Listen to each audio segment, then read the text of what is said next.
Welcome to another Back to Ours right on your sofa for Top Tips Tuesday. And this week we're learning how to make a bespoke windowsill herb planter. Yeah, I don't know what that is either, but luckily I'm not the one showing you. Over to Chris and his glamorous assistant Callum. Top Tips Tuesday, tell us how you do it your way.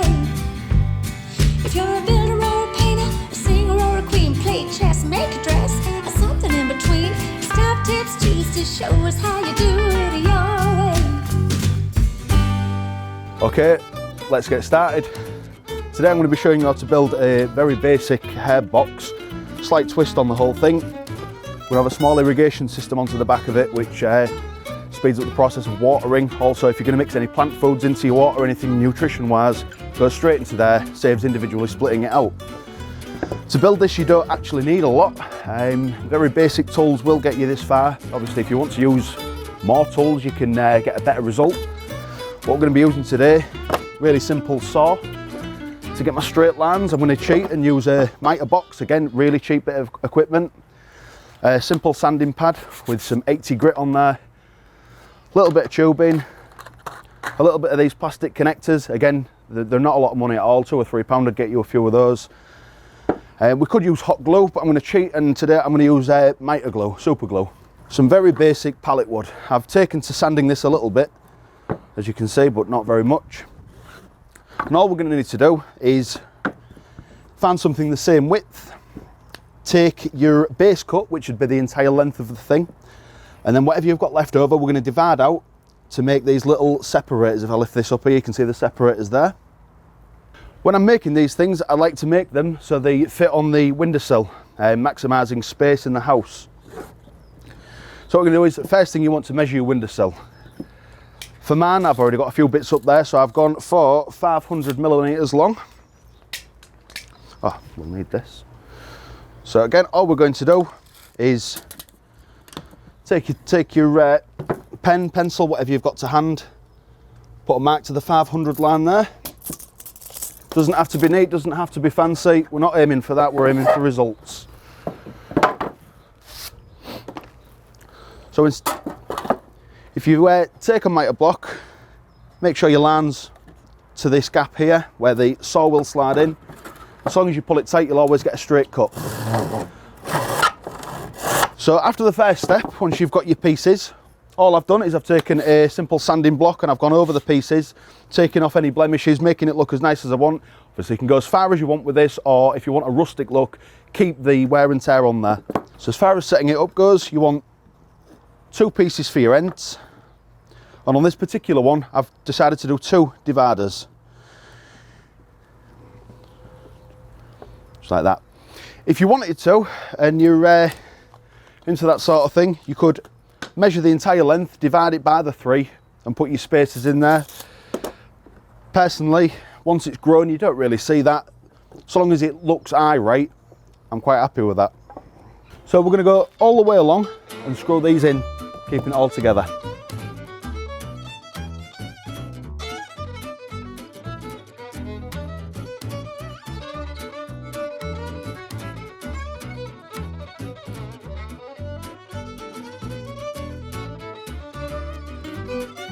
I'll show you on this side so we can see into the box itself.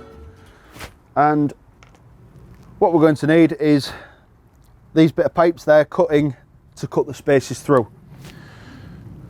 So all I'm going to do is measure from the middle of this one to the middle of this one, and that's going to be 1 cut. So if I go from about there, I'd say that's about 170 millimeters on this one. I need your hands if you want to hold that straight and that straight. 170 mils there, thank you. Again, doesn't have to be exact. You'll always be within a few millimeters. I just normally push my thumbnail and cut to there, so that is about halfway across. As you'll see on my finished piece, I was able to take up some of the slack by just pushing it along and then again cutting a small piece off this one, pushing it along again and pushing the slack onto this part here. So now I'm going to be showing you how to put these small plastic pieces in that are going to carry the water pipe too. So to find these, most people have got a selection of drill bits. They don't have to be in order, they don't have to be labelled up or anything like that. There's a little cheat here. If you take the back of the drill bit and the back of your piece, hold them two together, roll it between your fingers, you should be able to feel roughly if it's the right size for it. This bit is 6mm. We'll find rough centre. It doesn't have to be perfect. We're not building show pieces here, it's functional.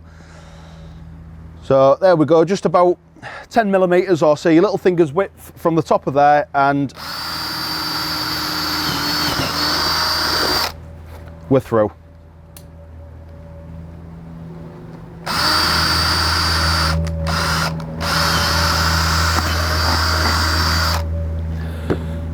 Oh, and we're through again. So then you take your small section here,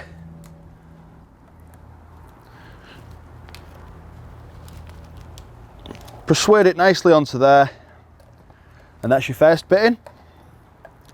And for the next piece along, again, they don't all have to be the same pieces, you're not going to see the back. So the next bit along I want to show you is the reservoir. Now, when you make your reservoir, it needs to be a little bit higher up. I've not gone fancy with it. All I've done is I've screwed a small piece of wood on there, which I've tidied a little bit. The support for it is just a bobble, but again, that does detach, it does come away for cleaning purposes. So I'm going to show you how to get one of these little reservoirs with an old fruit shoot bottle. My glamorous assistant has already cut the top of it off. I'm sure we all know how to do that. And again, all we need to do is take our drill, put it in reverse. On most bottles, you'll find the plastic at the top's a little bit thinner. If we aim down at the bottom there, it's a little bit more rigid, gives us a better surface area to punch through. And again, I've got my drill in reverse, so I'm going to score a line. If I take that away, you'll see there, it just bores a hole, a small hole, stopping it from going everywhere.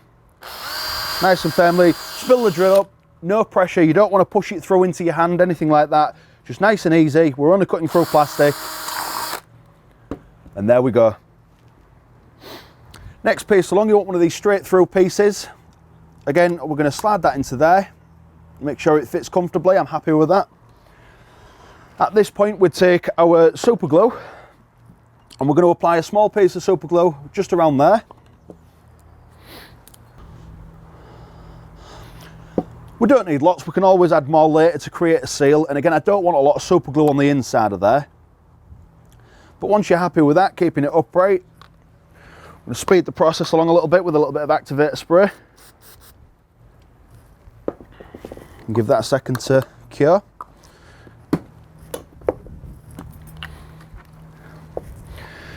And there we have it.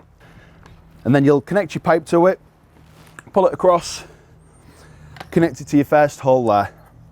So what we do there is we take the other end, give it a bit of a wiggle, persuade it to go on there. There we go, nice and firm, that's not coming off. And then again, connect that up to your reservoir. What might be a good idea, because hindsight is a beautiful thing, is maybe connect that to there to start off with, or maybe warm the pipe just to get it to slide on a bit easier, and then connect it to your reservoir. Once you've got your reservoir connected, you've put it there, you've got everything ready, put a little bit of soil in, pick whatever herbs. I do recommend herbs, and before you know it, you'll be spicing up your own tea with a little bit of something you've grown yourself on your own windowsill, dead space, all for yourself.